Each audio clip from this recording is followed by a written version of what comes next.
Pues hoy es la segunda parte de este estudio de jugando a ser Dios, y voy a hacer lo más breve posible, si el Señor así me lo permite.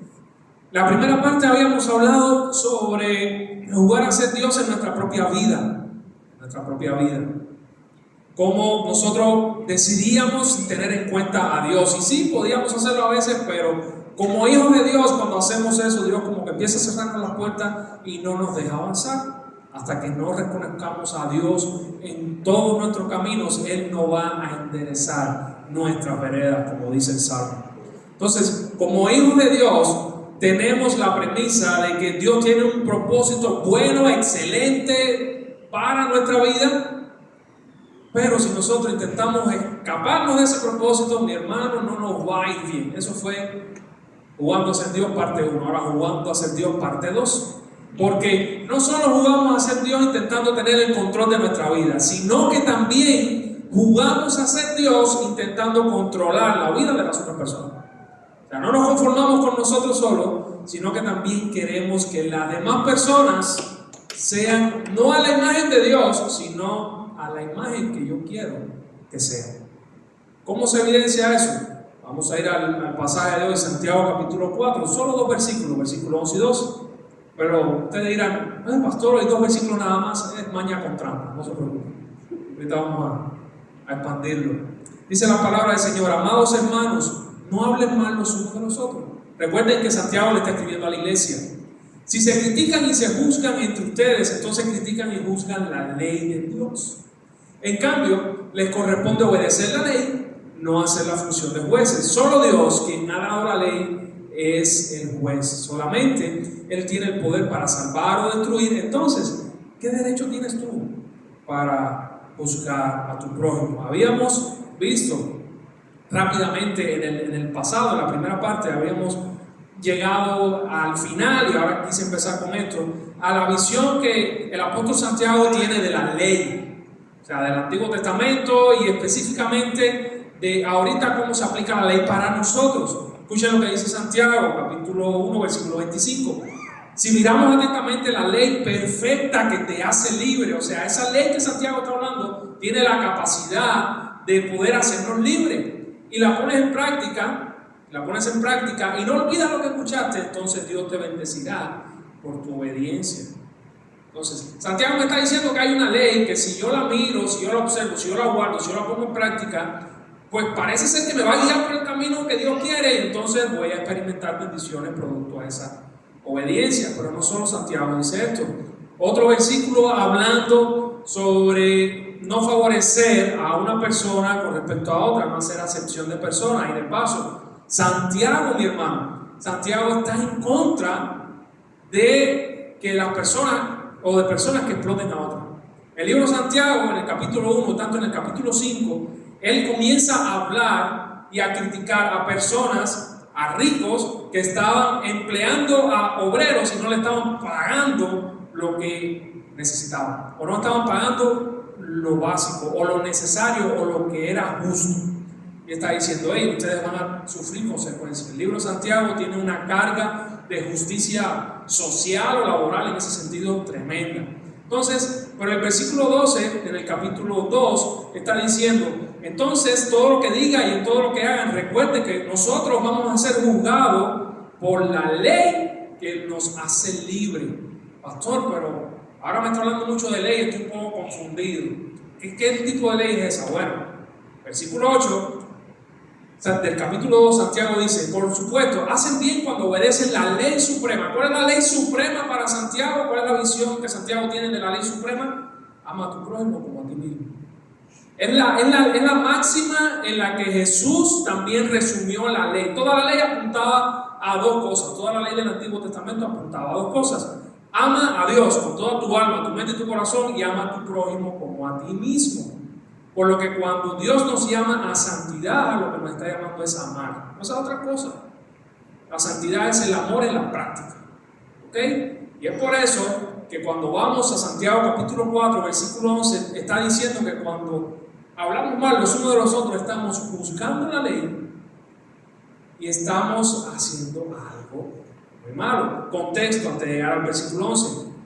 Dice Santiago capítulo 4, Dios da gracia con generosidad, como dice las Escrituras. Dios se opone a los orgullosos, pero da gracia a los humildes. Así que humíllense delante de Dios, resistan al diablo. Yo puse diablo ahí grande. Recuerden que diablo significa difamador, calumniador, murmurador. Todo eso es lo que significa la palabra diablo. Resistan al diablo y él huirá de ustedes. Acérquense a Dios y Dios se acercará a ustedes. Humíllense delante del Señor y Él los levantará con honor. No sé si notan, pero aquí Santiago repite la misma idea 3 veces. Y ya cuando aparece una idea una vez en la Biblia, eso es palabra de Dios, es inspirado por Dios y hay que obedecerlo. Pero cuando lo dice 3 veces en un mismo lugar, hay que prestarle mucha atención porque nos quiere decir algo. Y lo que Dios está diciendo, repitiendo lo mismo 3 veces, resistan al diablo y Él va a ir de ustedes. Pero ¿cómo? Humíllense delante de Dios, o sea, sean obedientes a Dios y Dios los va a levantar. Humíllense delante del Señor y Él los va a exaltar. Sean mansos y obedientes quiere decir, obedezcan a Dios, obedezcan el consejo de Dios y Él los va a exaltar. Entonces, versículo 11.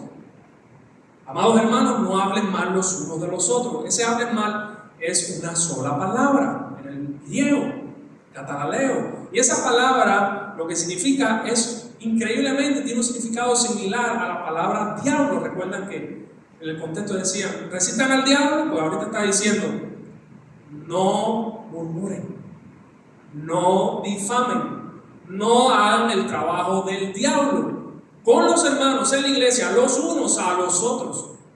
Cuando hacemos eso, lo que estamos haciendo es el trabajo del diablo. Estamos siendo una especie de diablo. Mis hermanos, lo bueno que oigo un silencio sepulcral. Eso es bueno. Queridos hermanos, ¿cuántos aquí en ocasiones hemos prejuiciado o hemos juzgado? ¿Cuántos? Seamos sinceros. ¿Cuántos tienen la inclinación a eso? Pero bueno, por acá hablaron verdad, por allá hay muchos que hablaron mentira, o que no hablaron, no importa. No, todos, nuestro corazón pecaminoso está inclinado a esto. ¿Por qué creen que Dios lo repite 3 veces? Y después dice, no hablen mal los unos de los otros. Déjame ponerte algunos ejemplos de cuando esto pasó en la Biblia y cuáles fueron las consecuencias, rápidamente. El número 12, Aarón y María hablaron en contra de Moisés. Moisés estaba haciendo las cosas de parte de Dios y de pronto llega Aarón y María empieza a decir, y Aarón, ¿sabes qué? Yo soy profeta, tú eres sacerdote, vamos a darle aire a Moisés. Vamos a darle aire. Y murmuraron en contra de Moisés, y de hecho, la murmuración es difamación, es calumnia, pero aparte de eso es cobardía porque no es de frente, es la persona ni se entera. Pero, mi hermano, es muy importante. Dios no pasa por alto esto. Dios le manda una lepra a María, producto de la murmuración, y sí, luego la restituye, pero hay disciplina cuando sucede esto. Cuando el pueblo de Israel habló contra Dios, ¿para qué nos trajiste a Egipto? ¿Para qué nos sacaste de Egipto a morir aquí en el infierno? Dios les mandó serpientes. Y sí, después Dios envió la cura de la serpiente cuando el pueblo se arrepintió, pero hay un patrón: disciplina, el pueblo se arrepiente y Dios restaura, pero hay una consecuencia que se sufre. Cuando los amigos de Job hablaron contra Job, ahí aparece también esta palabra. Murmuraron en contra de Job, dijeron, oye, este hombre está salado, este hombre tuvo que hacer algo porque tanta mala suerte no puede tener. Pero no era así, porque estaban juzgando lo que estaban viendo, porque estaban haciendo un prejuicio de su corazón y no era la realidad, no era lo que estaba pasando. Entonces, el salmista también dice, el hermano hablar contra el hermano, no es extrañarse, la Biblia lo dice. Y por último, los incrédulos hablan contra los cristianos y también sufren consecuencias, van a sufrir consecuencias. Pero, queridos hermanos, Santiago le está hablando ahorita a gente que está dentro de la iglesia, a cristianos.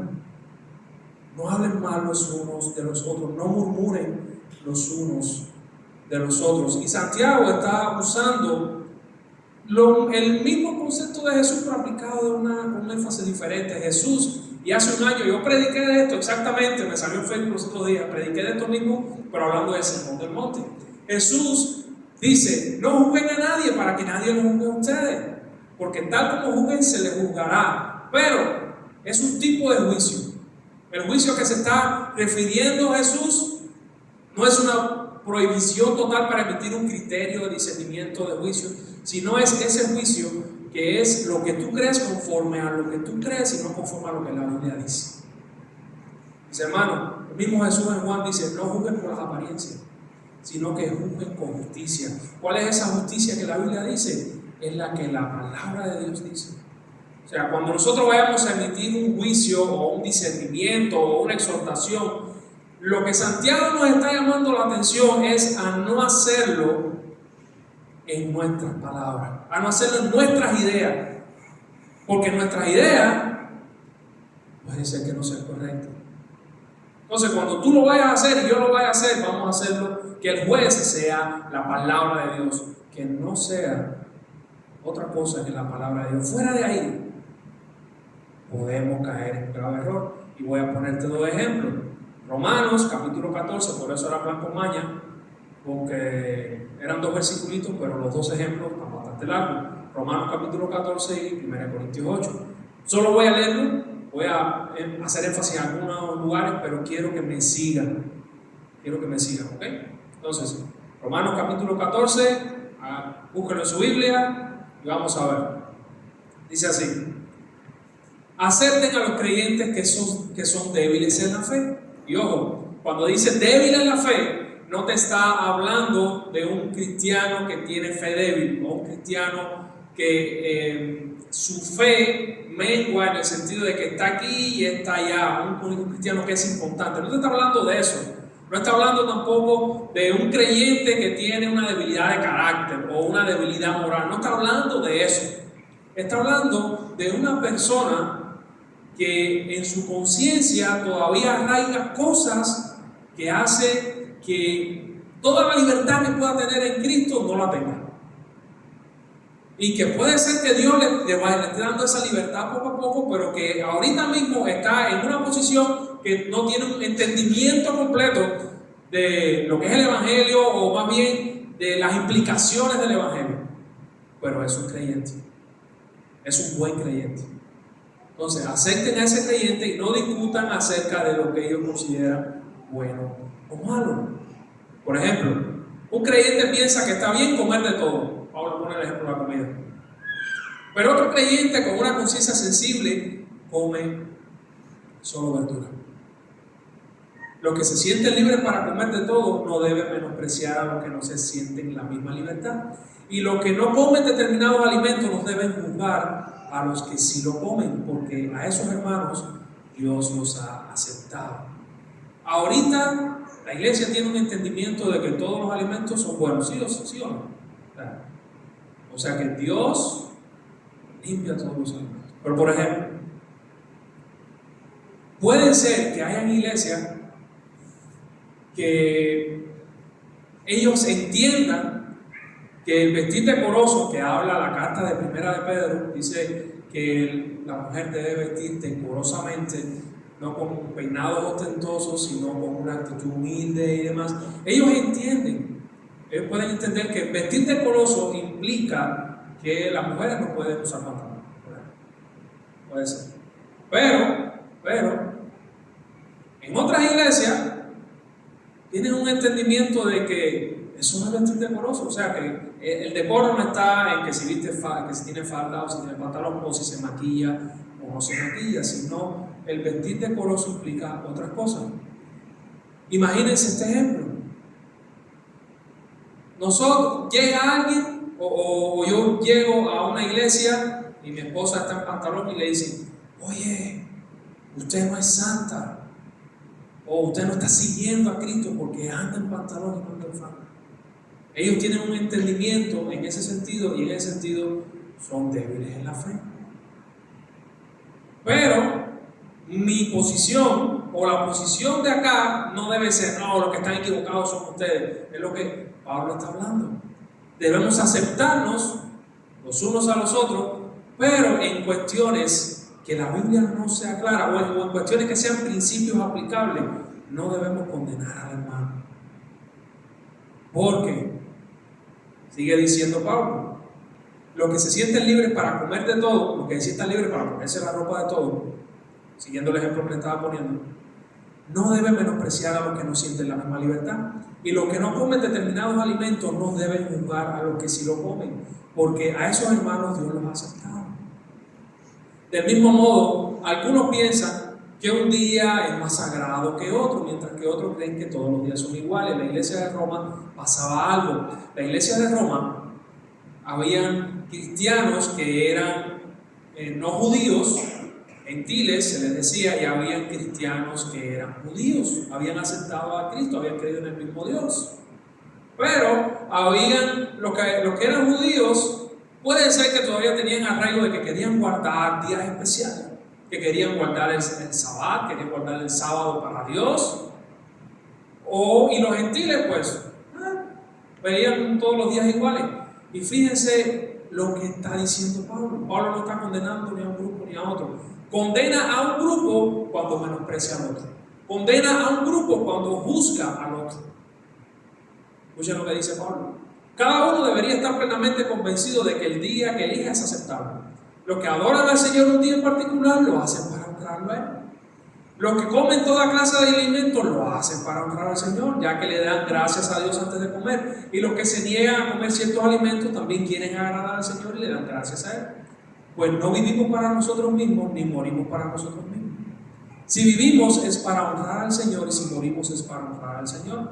Entonces, tanto si vivimos como si morimos, pertenecemos al Señor. ¿Qué está diciendo aquí? Nuestra vida, toda nuestra vida debe estar orientada para agradar a Dios. No solo venir los domingos, sino todo lo que hacemos en la vida debe estar orientado para decir: Señor, con esto que estoy haciendo, ¿te estoy agradando? Sí, te estoy agradando. Entonces, como eso es así, cuando yo como y doy gracias, yo estoy agradando a Dios. Cuando yo como X, pero otra persona que cree que X no se puede comer y come otra cosa, pues también su intención es agradar a Dios con eso.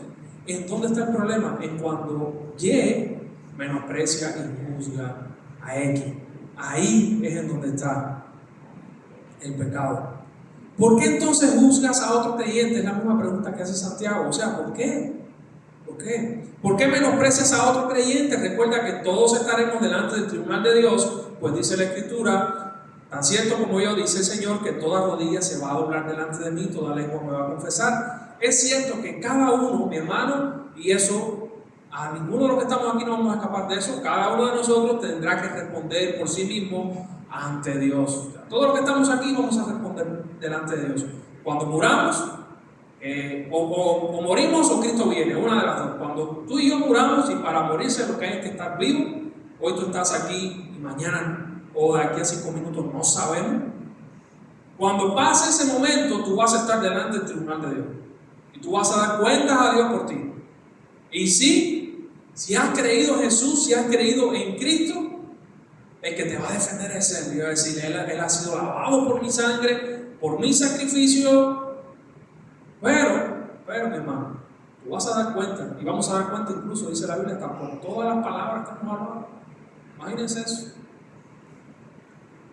Así que dejemos de juzgarnos unos a otros. Por el contrario, vamos a proponernos vivir de tal manera que no cause tropiezo y caída a otros creyentes. Mis hermanos, ¿por qué dice Santiago que nosotros, cuando estamos hablando mal de los hermanos, buscamos la ley de Dios? Imagínense que ahorita yo pongo una ley acá en la iglesia y voy a poner leyes bastante hiperbólicas. Imagínense que yo pongo una ley que para entrar al templo tengan todos que quitarse los zapatos. Tienen que dejar los zapatos ahí, y cuando se vayan ahí, bueno, pues se los ponen. No sé cómo será el olor fragante de este lugar si eso sucediera. Espero que bueno. Pero imagínense eso. Y llega alguien y dice: oye, ¿qué ley más tonta esa? ¿Santo de qué? ¿Qué cosa es esa? ¿A quién se le ocurrió semejante cosa? El que la puso tiene que estar más loco todavía bueno, y el que lo hace tiene que estar más loco todavía que el que. Ustedes, de cierta manera, y si fuera el caso lo hacen correcto, están juzgando esa ley y están juzgando al que la puso. Entonces, mi hermano, si Cristo dice, si crees en mí, has sido justificado. Si crees en mí, has sido salvado, has sido lavado, has sido limpiado. Y me estás honrando. Cuando nosotros venimos y comenzamos a juzgar al hermano o a criticar al hermano en nuestra idea de cómo él debería ser, no lo conforma la Biblia. Ojo, esto no es lo que Pablo está refiriendo y si Santiago está refiriendo, no es para el pecado. El pecado es pecado y hay que confrontarlo, sino para esas cosas que yo creo que deberían hacer de esta manera. Espérate, porque a lo mejor el otro hermano tiene otra idea de cómo hacerlo o de cómo hacerlo. Entonces imagínense que Jesús dice, yo lo lavé, yo lo limpié, Él es mi siervo, Él me está sirviendo. Y entonces tú te pones, pero ¿a quién se le ocurrió que es el cristiano? O que ella es cristiana si se pone pantalones. No, ella todavía no conoce al Señor. O mira, se pinta el pelo. No, la santidad está muy lejos de ella. O, no sé, imagínense hipotéticamente, miren todos esos cristianos como comen carne. No, están equivocados. O sea, lo que se puede comer es pollo nada más. No, ellos no conocen a Dios. ¿Qué dice la Biblia? ¿Qué dice la palabra de Dios? Todo nuestro juicio nuestro juicio no puede ser de nosotros, tiene que ser de la palabra de Dios. Es lo que Santiago y Pablo está diciendo. Cuando hacemos eso, lo que estamos diciendo es, Jesús dice que lo justificó, pero yo creo que no. Entonces estamos criticando a la ley del amor y estamos criticando también al dador de la ley, a Jesús. Yo sé y estoy convencido, dice Pablo, que la autoridad que tengo en el Señor Jesús, que ningún alimento en sí mismo está mal, pero si alguien piensa que está mal comerlo, entonces para esa persona está mal. Si otro creyente se angustia por lo que tú comes, entonces no actúas con amor. Si lo comes, no permitas que lo que tú comes destruya a alguien porque Cristo murió. Ok, yo tengo un entendimiento de que lo que yo como no me afecta y que yo le doy gracias a Dios por eso. Y tú tienes un entendimiento de que lo que tú comes, o sea, de lo que yo estoy comiendo, es malo. Ok, yo no te voy a juzgar, tú no me vas a juzgar, pero si yo me pongo a hacer delante de mi hermano lo que yo sé que está bien, pero mi hermano no tiene ese entendimiento, entonces yo le voy a hacer piedra de tropiezo para él. Y yo voy a perjudicar la obra de Cristo en él. Y yo no voy a andar conforme al amor, a la ley perfecta que nos hace libres, que es la ley del amor. Y eso si algo quiero que quede claro es eso. Cuando nosotros tenemos un entendimiento de algo, decimos, esto no me condena, Dios no me condena por esto. Pero hay otro hermano que tiene un entendimiento que dice, esto sí me condena, y nosotros lo hacemos delante de ese hermano, y ese hermano empieza a dudar o empieza a su conciencia débil a ser afectada, pues estamos siendo de tropiezo. Y no estamos amando, y estamos fallando en la ley del amor. Y Jesús dice a sus discípulos, siempre habrá tentaciones para pecar. Estamos llevando a ese hermano a ir contra su conciencia, al débil. Pero ¿qué aflicción le espera a la persona que provoca la tentación? Sería mejor que se arrojara al mar con una piedra de molino alrededor de su cuello que hacer que uno de estos pequeños caiga en pecado. Por eso es que Pablo al final está diciendo, no destruyas la obra de Dios a causa de lo que comes, o no destruyas la obra de Dios a causa de lo que bebas, porque mi hermano, el reino de Dios no es comida ni bebida. El reino de Dios no es que ropa nos ponemos. El reino de Dios no se basa en eso, se basa en gozo, en paz, en justicia, en cómo nosotros practicamos la gracia de Dios y cómo vivimos el Evangelio. Tenemos que entender eso, tenemos que entenderlo. Corintios, rápidamente. En Corintios era algo parecido pero diferente. El problema aquí era que la iglesia era de gentiles y habían personas dentro de eso que no estaban adaptadas como a los ídolos Y había personas que cuando creyeron en Cristo sí tenían una idolatría muy fuerte y abandonaron esa idolatría. Pero en Corintio había algo. En Corintio la carne, había carne, imagínense carne del rancho 17, la llevan a un matadero, ahí la sacrifican a un ídolo, y la carne sacrificada a los ídolos era la más barata que había. Era la más barata. Era premium, pero era la más barata, y la ponían en las carnicerías. Y entonces había cristianos que decían, pues yo voy a comer eso, si está a 20 pesos el kilo, un tomahawk de eso a 20 pesos el kilo, pues, por supuesto que voy a comprarlo y me lo voy a comer. Y había otros que decían, no, eso es pecado, estás mal delante de Dios, porque eso fue sacrificado a los ídolos. Entonces ese era el problema o el rollo de la iglesia en Corintio. Escuchen lo que le dice Pablo. En cuanto a los sacrificados a los ídolos, es cierto que todos tenemos conocimiento. El conocimiento trae orgullo, mientras que el amor edifica. Si el conocimiento que llega a nosotros no nos hace ser más humildes a la palabra, más obedientes a la palabra, y no nos da más amor por la persona, pues lo que nos está haciendo es envaneciendo y llenando de orgullo. O sea, el conocimiento y el amor van juntos, no que van separados, van juntos. El que cree que sabe algo todavía no lo sabe como debería saberlo. O sea, al que se cree que se lo sabe todo, lo siento, pero no te lo sabes todo. De modo que en cuanto a comer de los sacrificados a los ídolos, sabemos que un ídolo no tiene ningún valor en este mundo. Pablo es que lo está diciendo, y que hay un solo Dios. Aunque hayan así los llamados dioses en el cielo y en la tierra, y por cierto que hay muchos, para nosotros no hay más que un solo Dios, el Padre de quien todo procede, y para la cual vivimos, y no hay más que un solo Señor Jesucristo, por quien todo existe y por medio del cual vivimos. Pero no todos tienen este conocimiento. Algunos siguen tan acostumbrados a los ídolos que comen carne a sabiendas de que ha sido sacrificado un ídolo. Su conciencia entonces se contamina por ser débil. ¿Qué quiere decir eso?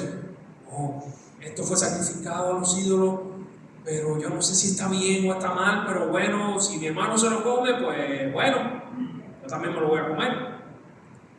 Pero lo que comemos o lo que bebemos, hermano, no nos acerca a Dios. No somos peores por comer, ni mejores por no comer. No somos peores por beber, ni peores por no beber. Sin embargo, tengan cuidado de que su libertad, ahora te llaman, pensando en el otro grupo, tengan cuidado de que su libertad no se convierta en un motivo de tropiezo para aquella persona que sí cree que es malo. Porque si alguien de conciencia débil o alguien que todavía tiene una conciencia no, repito otra vez, una conciencia que no conoce o entiende las implicaciones del Evangelio, no tiene este conocimiento y va a comer en el templo de un ídolo, no se sentirá animado a comer de lo que ha sido sacrificado a los ídolos. O sea, sabiendo de que, bueno, puedo estar en paz con Jesús, pero puedo también estar en paz y obedeciendo a este ídolo para estar en paz con Dios y con el diablo. Entonces, ese hermano débil, porque en Cristo murió, se perderá. No está hablando de salvación, sino la obra que está haciendo en Dios va a ser de tropiezo en la vida del hermano a causa de tu conocimiento. Tú lo estás llevando a pecar. Al pecar así contra los hermanos, siguiendo su débil conciencia, nosotros también estamos pecando contra Cristo. Por lo tanto, si la comida va a hacer pecar a mi hermano, no comeré carne jamás por no hacerlo caer en pecado. Mi hermano, Cristo dio su vida por ti, por mí. Entonces nosotros, ¿cómo que no podemos sacrificar la carne? A partir de ahora solamente vamos a comer frijolitos y tortillas. Mis hermanos, ¿qué es lo que está diciendo Pablo aquí? Yo tengo libertad, tengo una libertad cristiana, una libertad que el Señor me ha dado, no para pecar, repito otra vez, no para pecar, sino que tengo libertad en la provisión que Dios me da para yo vivir mi vida de acuerdo a los principios que tiene Dios. Pero esos principios yo los entiendo de una manera y los aplico de una manera, y no necesariamente el hermano que yo tengo a mi lado lo entiende de esa manera, porque a lo mejor todavía Dios no ha tratado con él en esa área. ¿Qué pasa? Si yo sé que mi hermano le es de tentación o le es ocasión de caer, algo que yo haga, porque el consejo que está dando Pablo es el siguiente: pues no lo voy a hacer delante de él. No voy a hacer piedra de tropiezo para mi hermano. Es el consejo que Pablo está dando. ¿Cuáles son las conclusiones? ¿Cuáles son las conclusiones? Santiago condena el hablar mal contra una persona basada en estándares propios y no bíblicos. Santiago está diciendo, no hablen mal los unos de los otros, no murmuren los unos de los otros, porque eso está hablando más de juzgar lo que Dios y la obra de Dios está haciendo en esa persona. Condenar a alguien por nuestros estándares, una vez más, hago énfasis en nuestros estándares, más allá de la Biblia, es pecar contra la ley del amor. Y mi hermano, somos rápidos para condenar, somos rápidos para juzgar. Si se come mal, si pide otra porción de pastel ahorita, pues ese está en pecado. Somos rápidos para juzgar. Pero ese juicio que tú y yo hacemos, lo hacemos a la luz de la palabra de Dios, a lo que dice la Biblia o a lo que nosotros creemos o a lo que nos han enseñado, mal enseñado a veces. Y ojo, también dice Pablo, todo me es lícito dentro de lo lícito, todo me es lícito, pero no todo conviene. Yo no me voy a dejar dominar por todo. Hay que tener claro eso también. ¿Okay? Número 3, menospreciar a alguien porque piense diferente y tenga un estándar diferente al tuyo es pecar también contra la ley del amor. Cuando hacemos, no me voy a reunir con ese hermano porque ese hermano no come carne, es lo único que come pollo. Y el de lado acá, no, yo no me voy a reunir con ese hermano porque ese hermano no come pollo y está en pecado porque come carne. Eso es en contra de la ley del amor. Va en contra de eso. Y último, querer que las personas sean a nuestra imagen y no a la imagen de Dios es querer usurpar el trono de Dios, mi hermano. Querer que las personas sean como nosotros creemos que tienen que ser, eso es quitarle la chamba a Dios. Y Dios nos va a disciplinar por eso. Con amor, con gracia, pero nos va a disciplinar por eso.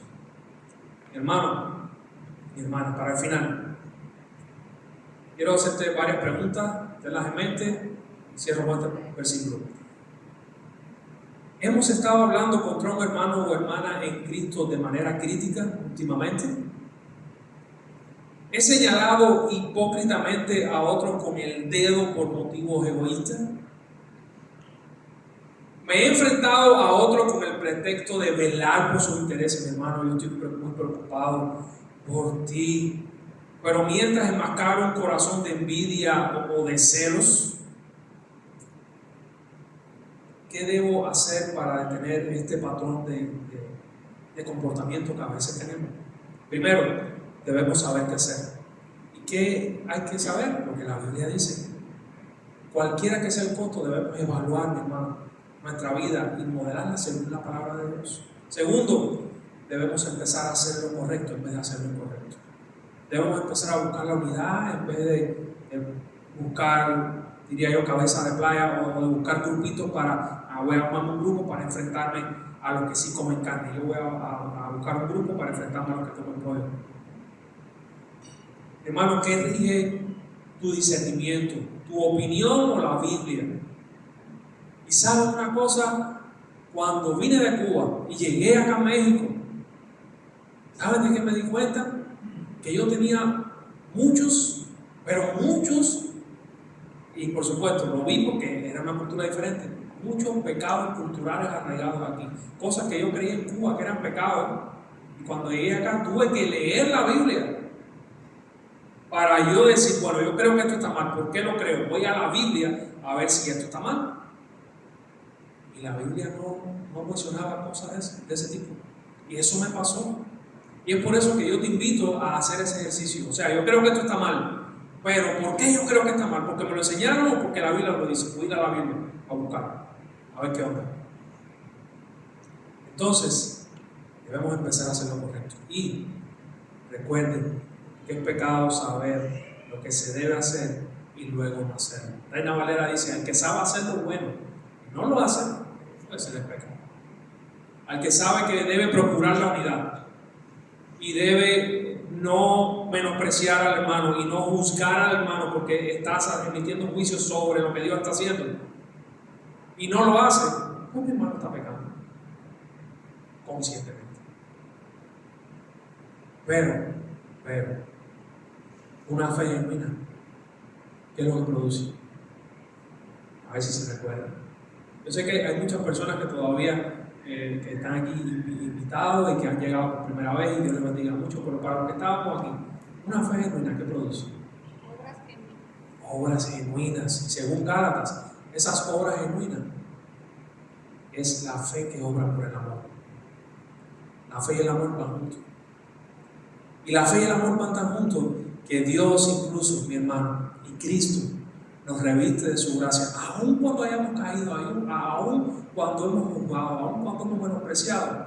Eso no nos llama la atención para condenarnos, sino al contrario, nos dice: esto es una oportunidad de gracia que yo te estoy dando para que sigas caminando en mi voluntad y sigas creciendo. Entonces, cada día que tenemos que proponernos, saber lo que tenemos que hacer, amar y no juzgar según nuestros estándares, sino los estándares de la palabra de Dios. Amén. Vamos a orar para terminar. Gracias.